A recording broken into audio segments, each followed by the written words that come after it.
Ever wondered what's really sitting on your property? Or maybe what's hiding just right around it? Well, in the next few minutes, we are going to uncover exactly how to access your property parcel map in Ohio with absolute ease. It's literally a must-know for homeowners and real estate enthusiasts alike.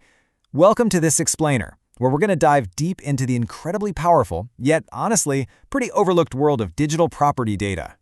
Have you ever truly stopped to wonder what hidden boundaries, zoning limitations, or even environmental details define your own property? Because when you own land, or if you're thinking about buying, what you see with the naked eye is really only half the story. The rest of that story, it's locked away inside official county records. So today, we're going to unlock those secrets together. Okay, let's jump right into our roadmap for today. First up, we'll cover the power of parcel maps. Second, locating your county's portal. Third, a step-by-step property search. Fourth, some practical real estate scenarios. Fifth, troubleshooting map discrepancies. And finally, limitations and final tips. Section 1. The power of parcel maps. So what actually is a parcel map? Well, it's definitely not just a static picture or some basic drawing. It's a highly dynamic digital record known as a CAMA, which stands for Computer-Assisted Mass Appraisal. That basically means it takes the property's financial valuation, the official ownership registry, and those interactive spatial boundaries, and wires them all together into one single visual tool. It's essentially the central nervous system of local real estate data. Section 2.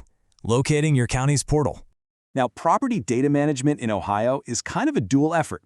On one side, you have the county auditor. Fun fact, their statewide association was founded way back in 1867. They primarily handle the valuation and tax records. But then, on the other side, you have the county engineer, who usually manages the historical tax maps, right-of-ways, and all that highly technical surveying data. So, knowing who holds what piece of the puzzle is really half the battle. And keep in mind, different counties use entirely different portals and software engines. Take Franklin County, for instance. They run their auditor's GIS using a Tyler CAMA system paired with Esri operating right from the 19th floor of their Columbus office tower. Head up to Lucas County, and they're using the RES Online Mapping System. Over in Lake County, they've deployed the Lake Navigator system built on ArcGIS Experience Builder. Greene and Delaware counties have their own setups too. The point is, every single county has its own digital front door, its own tech engine, and its own dedicated support phone number. But hey, what if you absolutely don't want to hunt down 88 different county websites? I get it. Luckily, you can use statewide and hub resources. For example, OGIRP, that's the Ohio Geographically Referenced Information Program. They launched a massive statewide parcel map project back in 2023 that pulls all this data together. Alternatively, you can use a central hub like Zip My Parcel. It basically acts as a directory so you can quickly jump straight to the right county auditor records. They even have a Chrome extension, which is a total game changer for accessing these property links with just one click. Section 3. Step-by-step property search. Using these tools is actually a super simple three-step process. Step 1. Navigate to your local portal. That could be Union County's MAPS utility or maybe Adams County's Beacon system. Step 2. You just query the interface.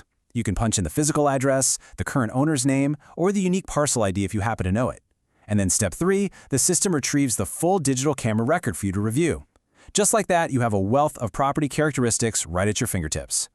Section 4. Practical real estate scenarios.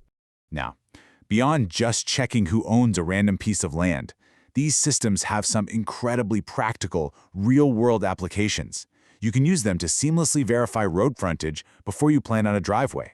You can overlay FEMA flood maps and wetlands data to make absolutely sure you aren't building in a high-risk environmental zone. You can review local municipal and zoning limits to see what you are legally allowed to build.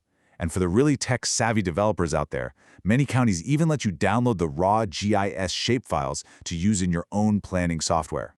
And remember, property records carry heavy legal weight. This isn't just a casual convenience, it's a foundational legal right. For instance, you can look at the Supreme Court of Ohio mandamus entry filings regarding a public records case involving the Scioto County engineer. Cases like Center for Media and Democracy v. Dave Yost show us that the Supreme Court of Ohio actively regulates exactly how public data requests are handled. They're making sure citizens get access to public records while also protecting officials from requests that are overly burdensome. Section 5. Troubleshooting map discrepancies. Okay, so what happens if you look closely at your property lines on these maps and notice something odd?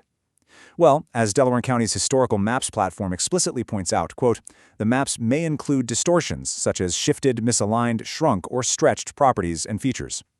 This is incredibly common, actually. Older mapping tools, scale discrepancies from old hand-drawn plats, and just the general limits of digital georeferencing can cause properties to look visibly shifted over the aerial photography. So, if your digital property line looks like it's running straight through your living room, don't panic. So how do we actually troubleshoot those issues? First off, if you hit a wall with distortions, literally just call your local map department.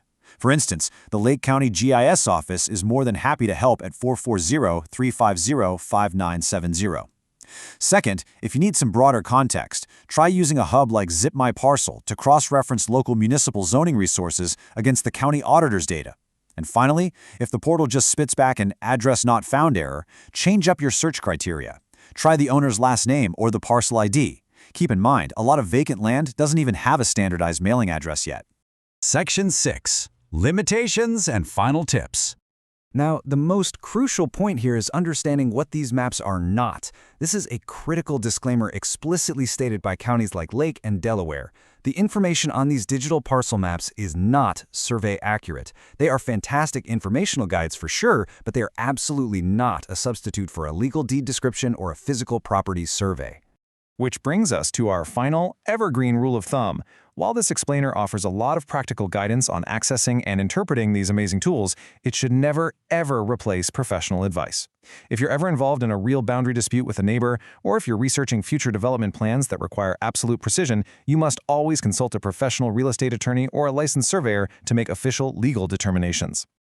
Well, we have covered a ton of ground today, right? From the digital camera records of the county auditor to the historical tax maps of the county engineer. Armed with this structured roadmap and those troubleshooting tips, you are officially ready to navigate Ohio's real estate data like a pro. So what fascinating, hidden details are you going to unlock about your own property today? Get out there, find your county's portal, and start exploring. Thanks so much for joining me on this explainer, and happy mapping.